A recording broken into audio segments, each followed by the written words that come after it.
अस्सलाम वालेकुम dear students, my dear friend, welcome to my YouTube channel के mathematics. My name is Mohammad Kamran Khan. आज के लेक्चर में हम एक क्वेश्चन को डिस्कस करेंगे कि union of two topologies on a non empty set X may और may not be a topology on X. ठीक है, पिछले लेक्चर में हमने देखा क्या कि अगर आप दो टोपोलॉजीज़ का इंटरसेक्शन लेते हैं तो वो भी एक टोपोलॉजी होता है। अगर आप एनी कलेक्शन का, आप आर्बिट्रेरी कलेक्शन का या एनी फैमिली का इंटरसेक्शन लेते हैं टोपोलॉजीज़ का, तो वो भी एक टोपोलॉजी आता है। लेकिन यहाँ पर थोड़ा डिफरेंट है कि दो टोपोलॉजीज़ का यूनियन टोपोलॉजी हो भी सकता है, नहीं भी हो सकता। हो भी सकता है, वो किस कंडीशन में, उसको भी हम देखेंगे। तो सबसे पहले हम एक एग्जांपल को देखते हैं कि let x is equal to A B C with topologies हैं आपके पास टा1 फाई ए एक्स और दूसरी है टा2 फाई ए बी। दो टोपोलॉजीज़ हैं x के ऊपर। अब हम इनका यूनियन लेते हैं। तो टा1 यूनियन टा2 में उसमें क्या आ जाएगा, फाई आ जाएगा, ए आ जाएगा, बी आ जाएगा, एक्स आ जाएगा। अब ये टोपोलॉजी नहीं बनाता। क्यों नहीं बनाता? टा1 यूनियन टा2 is not a topology on X. क्यों नहीं? क्योंकि देखें, पहली कंडीशन तो सेटिस्फाई हो रही है कि फाई और एक्स होना चाहिए। दूसरा है कि यूनियन लें, कोई से दो सेट का यूनियन ले, आंसर उसी सेट में आना चाहिए। तो मैंने ए और बी का यूनियन लूँ तो ये उसका आंसर इस टा1 यूनियन टा2 को बिलोंग नहीं करता। बिकॉज क्योंकि ए यूनियन बी, इन दोनों का यूनियन लिया तो आंसर मेरा आएगा ए बी सेट। तो ये बी सेट बिलोंग नहीं करता टा1 यूनियन टा2 को। तो इसका मतलब यहाँ से प्रूव हो गया कि अगर दो टोपोलॉजीज़ का यूनियन, ठीक है, दो टोपोलॉजीज़ का यूनियन आपका ज़रूरी नहीं है कि वो भी एक टोपोलॉजी ही बने।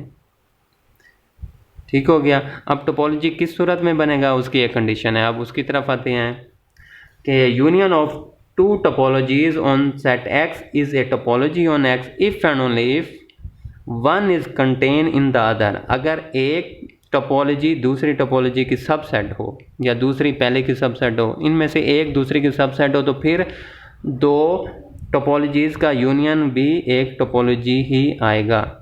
तो इसका मतलब one is contain in the other. क्या मतलब कि अगर टा1 सबसेट हो टा2 का या टा2 सबसेट हो टा1 का, अगर ये कंडीशन सेटिस्फाई कर जाए तो इसका मतलब है फिर जब आप उन दोनों टोपोलॉजीज़ का यूनियन लेंगे तो वो भी एक टोपोलॉजी ही बनाएगा। ठीक है, उसकी एक एग्जांपल है मेरे पास जी।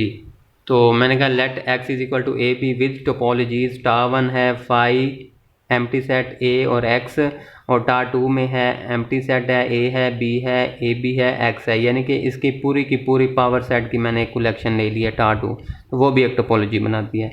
तो अब यहाँ पे देख सकते हैं टा1 सबसेट है टा2 का, टा1 का हर एलिमेंट टा2 में पड़ा है। ठीक हो गया। तो अब जब हम इनका यूनियन लेंगे तो यूनियन लेने से मेरे पास बड़ा सेट आता है। तो नो, टा1 यूनियन टा2 में क्या आ जाएगा, ये। ठीक हो गया। अब ये आपका क्या है, ये टोपोलॉजी बनाता है।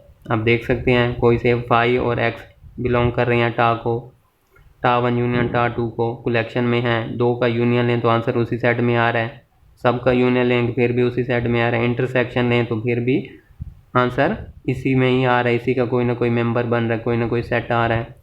तो इसका मतलब क्या हुआ कि टा1 यूनियन टा2 is a topology on X, और इस टोपोलॉजी को हम क्या कहते हैं, डिस्क्रीट टोपोलॉजी। क्योंकि ये टोपोलॉजी जो है ना, पूरे पावर सेट से, एक्स के पूरे पूरे पावर सेट से जो है ना, ये टोपोलॉजी बनी है। ठीक है, और इसको हम क्या कहते हैं, डिस्क्रीट टोपोलॉजी।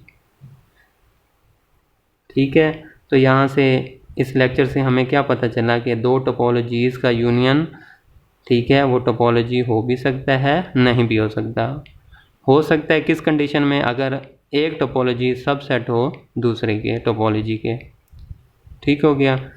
चलें जी, अब है नेक्स्ट है आपका, एक छोटी सी डेफिनेशन देख लें कि स्ट्रॉन्गर एंड वीकर टोपोलॉजी किसे कहते हैं। मैंने कहा लेट टा1 एंड टा2 are two topologies on a non empty set X पे दो टोपोलॉजीज़ हैं सच डैट टा1 सबसेट है टा2 का। ठीक है, टा1 किसका सबसेट है, टा2 का। टा1 और टा2 कोई से दो टोपोलॉजीज हैं एक्स के ऊपर, और आगे ये भी दे दिया कि टा1 सबसेट है टा2 का। देन फिर टा1 is set to be weaker या स्मॉलर या कोर्सर देन टा 2। टा 1 को मैं कहूँगा कि ये वीकर है या स्मॉलर है या कोर्सर है देन टा 2, and tau 2 is said to be stronger, मैं कहूँगा ये स्ट्रोंगर है या लार्जर है या फाइनर देन टा 1। टा 1 की निस्बत ये क्या है आपकी, स्ट्रोंगर है, लार्जर है या फिर फाइनर है। ठीक है, तो उम्मीद करता हूँ आपको समझ आ गई होगी इस लेक्चर की। तो अपना बहुत सा ख्याल रखिएगा। खुदा हाफिज़।